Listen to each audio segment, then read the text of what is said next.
give us some thoughts, comments, and then we'll take some questions. Well, we've had a tendency not to make things real easy this year, and this is no different than the rest of our football season. But the one thing that I've talked about this football team all year long is we find ways to overcome adversity. We never get down on ourselves. We just keep believing. We believe when there's a chance for a play to be made, when it has to be made, somebody's going to step up and do it. And you're looking at a lot of the guys up here who are able to make those plays throughout the game tonight. There's a lot of guys that are still in the locker room that these guys are representing that stepped up when we absolutely had to have it. This season is special. You had 6 teams that came before us that won a state championship, that had the opportunity to try to earn a chance to win back-to-back state championships.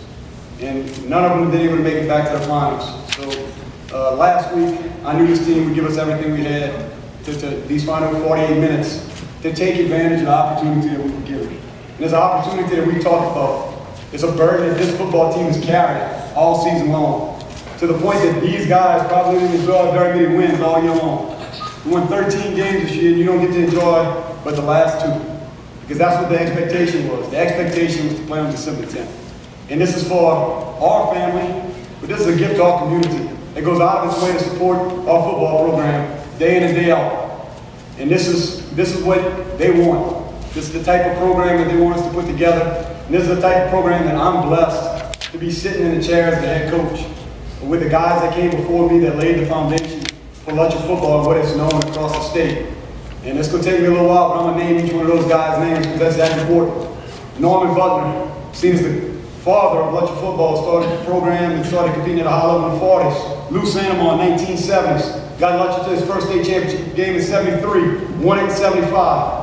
Coach Frank Monica took over, won a state championship in 1978. Coach David Reshaw took over for him, won it in 83. Then Coach Tim Detillier came back in 1991 and won 4 state championships in the 2000s. And it's my privilege, it was my honor to get to sit in that chair as being a former Bulldog, just like Coach Reshaw and just like Coach Detillier, to sit up there and lead this football team for this community and win the first back-to-back state championship and bring home the championship in the May. Question? Coach, you were down by 2 at halftime. What did you tell you guys to come back out and We had 24 minutes left to play. Give it your all the blood, sweat, tears that we had put in since February when I started. We had 24 minutes left to play. We still hadn't played our best, but we knew we would give our best effort. And that's the one thing that I asked of this football team was just their best effort. They didn't give up, and they played hard. And when you play hard and you keep playing hard, things go your way. What was that kind of a roller coaster like in the first half when y'all tie it up and then all of a sudden you give up the long kickoff return? Yeah, it tests you will, it tests your testament. These guys, they didn't doubt it. They believed. They knew that we'd get an opportunity, we'd answer when we were called for. So we just did what we did all year long. Somebody step up. Doesn't matter what side the ball, doesn't matter who it is. Just somebody step up and make a play. Guys, what were you thinking on the sideline after that, Jontre? Kick off? Yeah.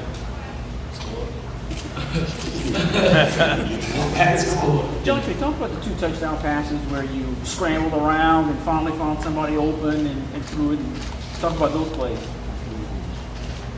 We done you rotate, you're right and then you left and then you're right and then you found guys. Them plays, they really undescribable. I mean, I just run around, can't tag. You don't tag me. I mean, I'm just go run around, tag.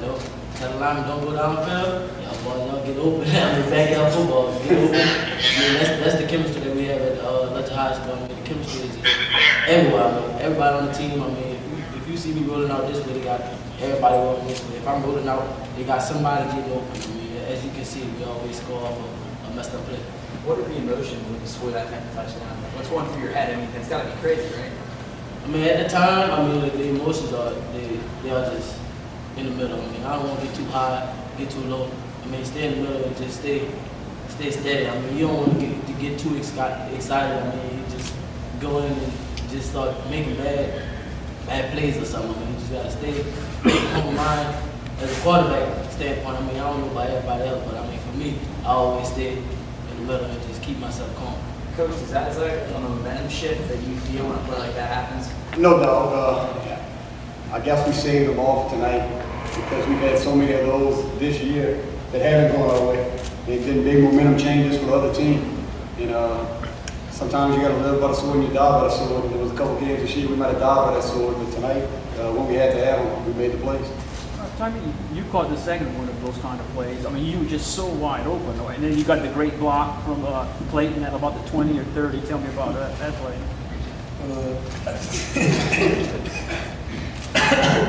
I just seen my three just running back and forth, and I just found a way to get over, and I just know I had to make a play at that time, and I just seen Gregory with the tackle. I mean, not a tackle, but the block, and I just, I had to do it. And Dylan, from the defensive standpoint, guys sort of trading scores the first half, but then you guys scored to start the second half. You got a defensive stop, had the fumble, recovered it, went in and scored, and then they drove it a couple of times on you late, where you guys also came up with some defensive stops when you really need them. Yes, sir. We just kept pushing, and just wanted to make sure that we can give our offense the ball so they can make plays like they did all night.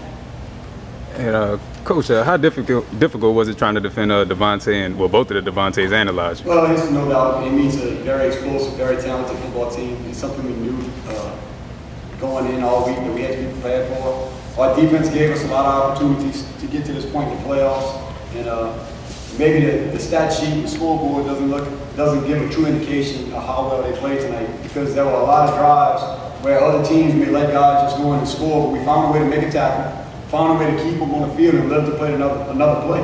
And just keep playing, and eventually we made the plays on defense. We got some big fourth down stops. And that was one of the things we talked about at halftime. In the first half, they had all of their scores on big fourth down plays, 4th and 14. They converted on 2nd and 21 to get it back. So that was what we talked about, that in the second half, we just had to get to fourth down and then make the play and get off the field. And that's what we were able to do time and time again. And How Coach, do- I was going to say, how do guys like Ethan and Thaddeus figure into that? Oh, that's those four guys. Two of them out here representing that group.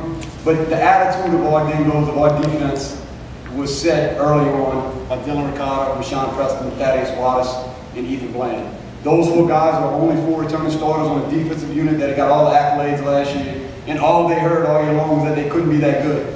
They couldn't be that good. And they didn't believe it. And they played with a chip on their shoulder, and they got those other guys to play that way around them. Our defensive staff does an excellent job. A lot of people didn't think he could work. Coach Rain's been a defense coordinator since 1998. Coach Daigle was with me the last 3 years at St. James. Got them both together.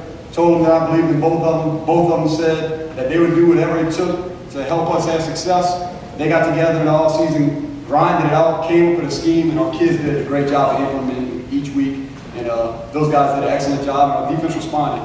Like I said, they came out and played against Avoyelles. They came out and played against Walsman. They came out and played the first half against Marksville. And then last week against West Feliciana was one of the classic performances by our defense anywhere. And it was time for the offense to step up and give them a hand today. And we were able to, but they did a great job of forcing turnovers and getting off the field in the second half, and we absolutely had to have it. Coach, talk about getting that defensive stop at the end of the first half. In the course of this game, it can sort of maybe get lost, but you stopped them, kept them from scoring, and then you scored. You had the ball to start the second half. Our defense knows when it's important stops. And a lot of other things might not matter, but they understand an important stop, and those guys knew how important that was. Same thing last week. They knew how important that stop was before the half. And there's been so many times in the time that I've been playing Lutcher football that those defensive stops have happened. And that's just a mentality, that's a belief, that's something that's instilled in these guys, that's something they grow up with. They understand what it means to be a dingo. They understand what it means to wear the purple and gold. They understand what it represents, and they go out there and they give everything that they have. And sometimes it leads to making some big tackles, keeping guys out the end zone, and finding a way to stop somebody that didn't have. There's a lot of guys that set the foundation. There's a lot of people that believed in me to get me up here.